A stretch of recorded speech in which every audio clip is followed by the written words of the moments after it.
Aki fázik, vacogjon, fújja körét, lobogjon. Térdig érő csizmában, nyakig érő csizmában. Fújjon be a dunyhába, üljön rá a kályhára. Mindjárt megmelegszik.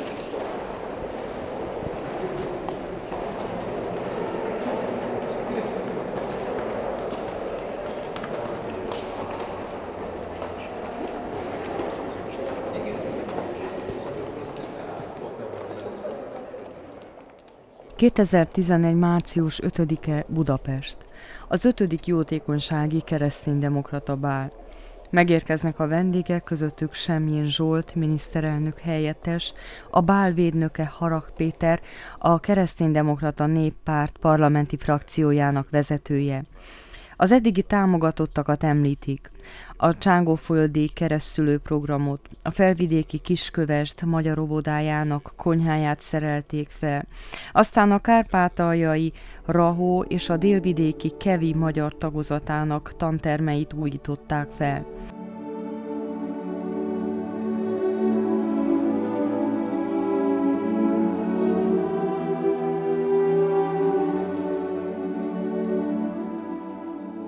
Az 5. kereszténydemokrata jótékonysági bál támogatottjai a magyar bikali óvodások.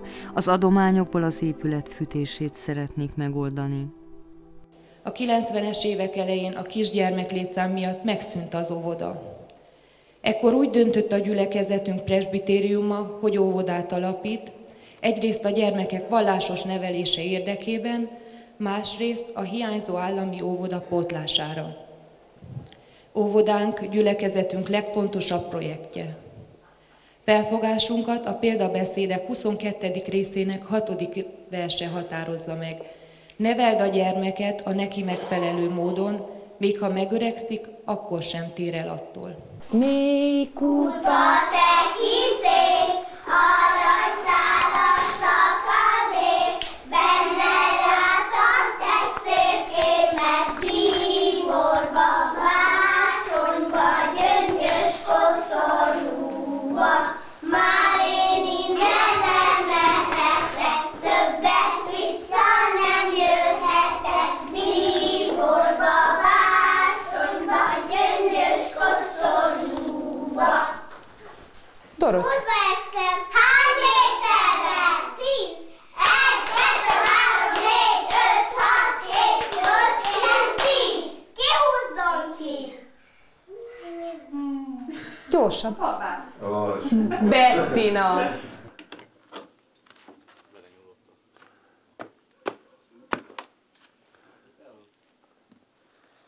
Van parázs, jaj, jöttem. És akkor az most fogja lobbantani.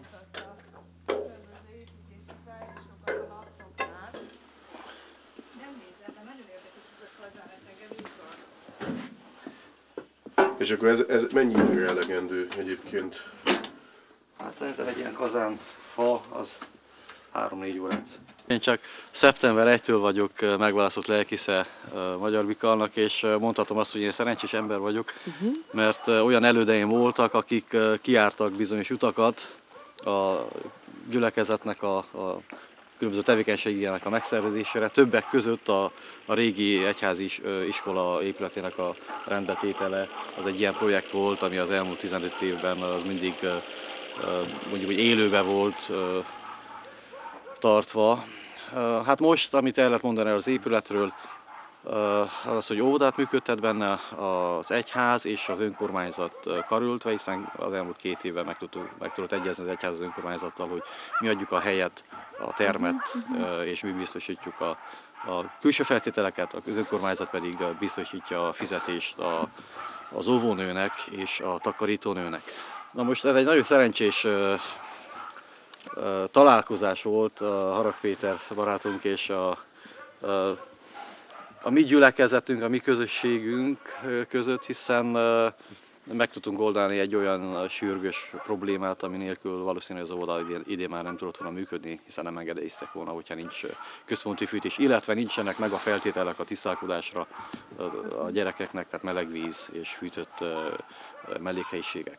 Mi, amikor tavaly nyáron itt voltunk meghívásukra, akkor még tiszteletes urat nem ismertük, akkor a ház még nem is állt. Mondták, hogy ott lesz egy hely, azon a helyen lesz a kazán, megmutatták, hogy jelenleg milyen fűtési rendszer van, de nem is annyira ez érdekelt. Tehát anyaországi egyszerű polgárként engem az érdekelt, hogy hogyan élnek itt az óvodások, milyenek a mindennapjak, és azt kell, hogy mondjam, hogy lehet, hogy most komfortosabb, de azért ugyanez a szív és ugyanez ez a öröm, ez megvolt bennük. 25, ma van 26. 26.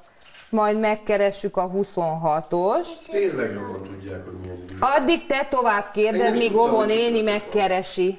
Tovább kérded. Milyen évszakban vagyunk? Tél. Jól öltöztünk fel? Hogy öltöztünk fel ma? Melegben. Meleg ruhába. Én igyekeztem ezt az óvodát lerajzolni, bár én másmilyenbe jártam, ezt a ceruzát visszaadom. Én is álmos vagyok. És két ablaka van, és egy ajtó. Hát bevallom, én is álmos vagyok. De hazautazom és alszom egy nagyot, jó? Úgyhogy ez az óvoda, ez egy nagyon meleg óvoda, nem csak hőmérsékletben, hanem hangulatában is. Több vonalon próbáltunk a környéken a lehető legnagyobb szükséget felmérni, és oda adni azt a támogatást, és az a támogatás legnagyobb mértékben felhasználásra kerüljön, ahol a legnagyobb szükség van rá. Addig volt olyan eset télidőben, hogy bizony a lavorba behoztam nekik a vizet, és itt mosták meg a kezüket benne a terembe. Most már kimehetünk a fürdőszobába, meleg vízzel megmossuk a kezünket. Most azt mondta, hogy végre átköltözhetünk egy nagy terembe, hogy ez egy luxus. Hát ez nem luxus, ez lett volna a normális. Hát ez lett volna a normális, csak nem volt, tehát nem tudtuk volna a nagy termet kifűteni. Így ez most már sikerül. Melyik a fontosabb a vagy az anyagi támogatás? Hát úgy érzem, hogy mindkettő. Mindkettő. Mert anyagiak is, meg barátság is sokat számít. Ahol két kocka van, ott megpihenünk a két lábunkon. Megint egy, kettő, egy, kettő, egy. Megfordulunk, kettő. Egy, kettő, egy, kettő, egy, ki. Ugye? Egy láb, két láb, egy láb, két láb, egy láb, két láb. Fölvesz, beugrik, megfordul. Nagyon jó. Aki fázik, vacogjon, fújja a körét, topogjon. Térdig érő csizmában, nyakig érő csizmában. Fújjon be a dunyhába, üljön rá a kályhára. Mindjárt megmelegszik. Dorottya, te mit rajzoltál? Én az Ovi. Az Óvit, és milyen ez a te óvodád? Hát szép, Szép, és miért szép? mert mik vagyunk benne. Mert ti vagytok benne.